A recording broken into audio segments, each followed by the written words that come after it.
Becoming CarmaQuanTarot did not start the way you might think. It started with questions I've been asking my entire life.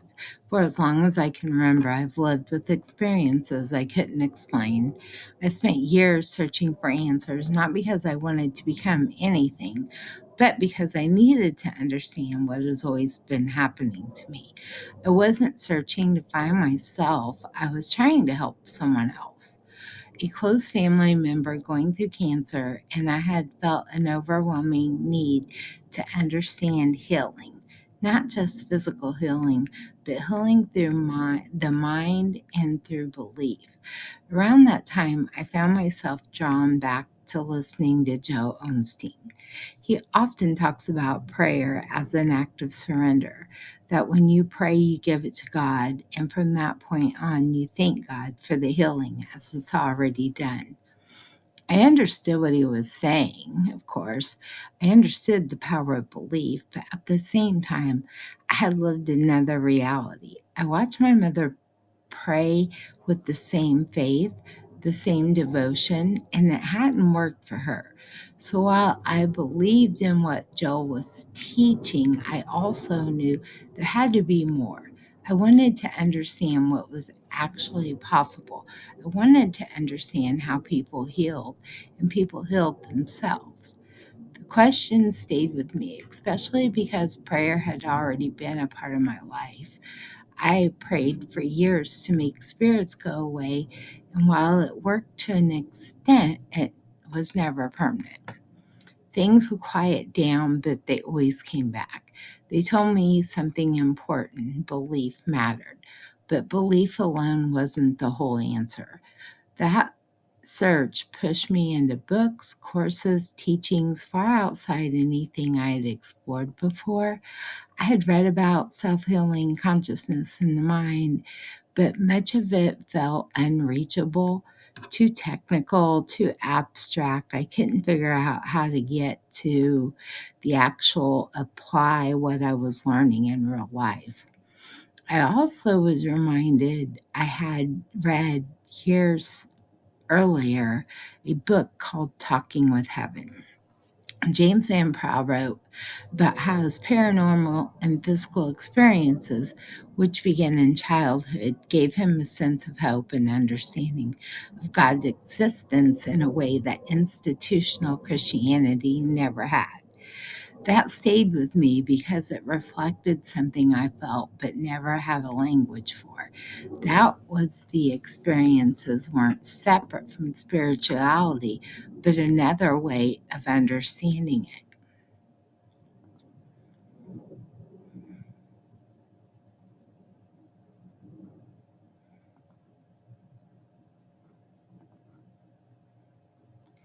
Around the same time, I started listening to people talk more openly about intuition, energy work, and mediumship.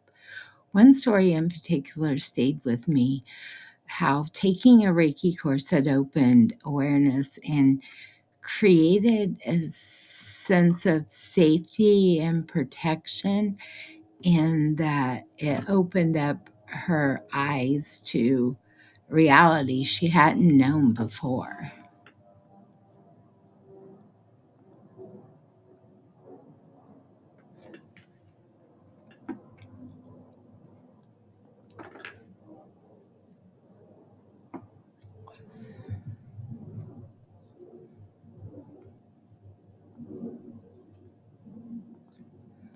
So when she had mentioned she had read also Talking with Heaven, the moment she said the title, I felt a connection.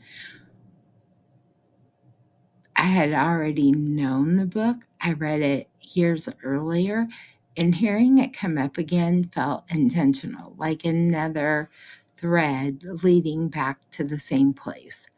This is when I began to wonder if Reiki could help me too, not as something to become, but as a way to finally understand what I'd already been dealing with, and to find a sense of protection instead of fear. Not trying to become something new, but to finally understand what I've been living with my whole life. So I signed up for a Reiki course. And to be honest, at first felt totally foolish.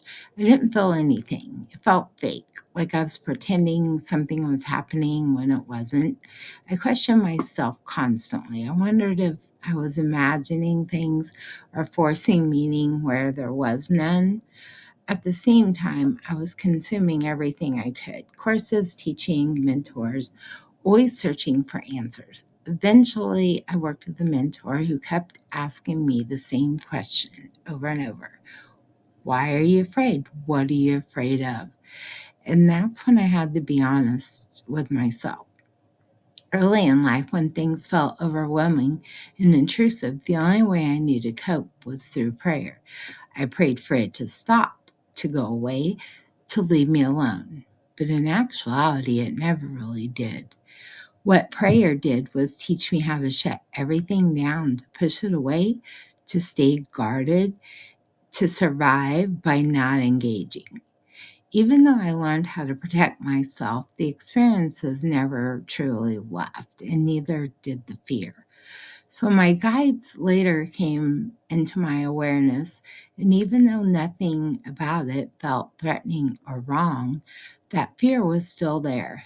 It was ingrained in me.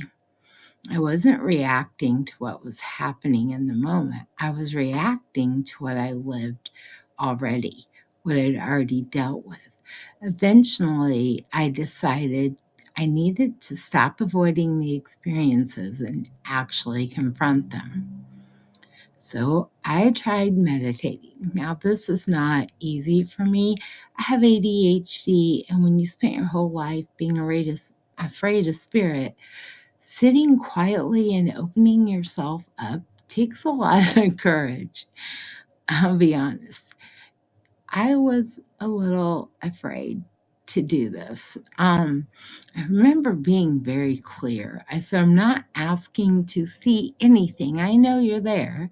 I just need confirmation, but I'm afraid to see you.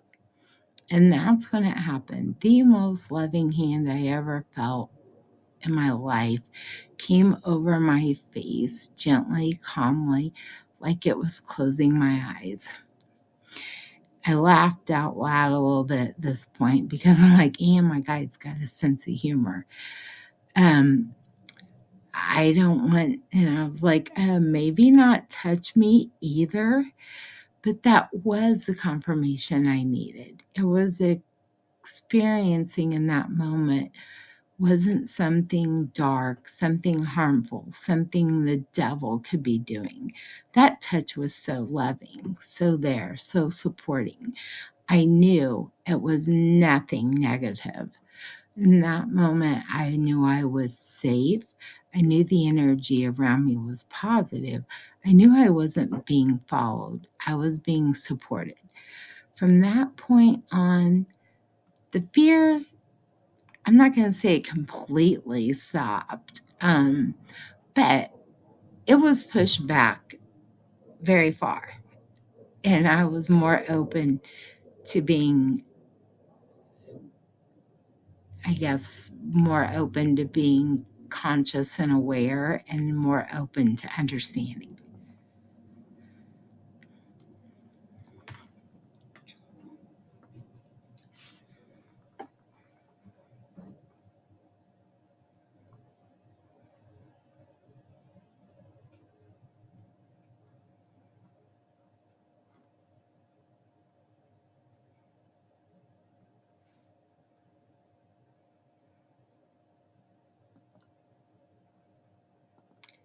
But from that point on, the fear did quit leading the way.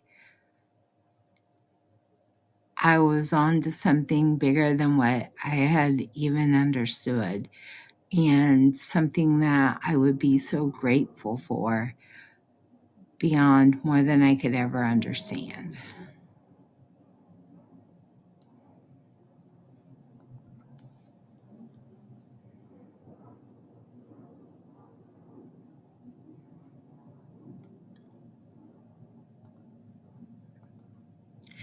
As I continued from this point, I eventually found tarot. not as fortune telling, but as a way to communicate more clearly without getting stuck in my head. It gave me a language, a structure, a way to listen without forcing it. I know many mediums talk about how they have certain signs that their guides give them to communicate. But how long does that take? How much meditation do you have to do to understand that this sign means this sign means that? That could take years in learning to communicate. I've already waited years to learn to communicate and to trust.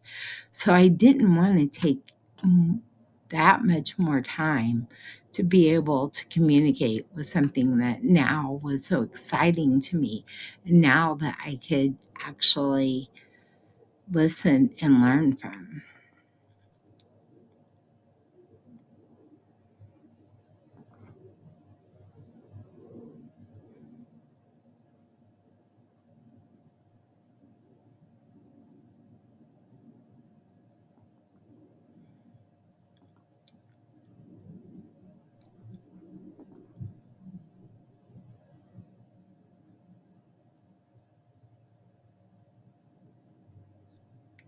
So as I continued exploring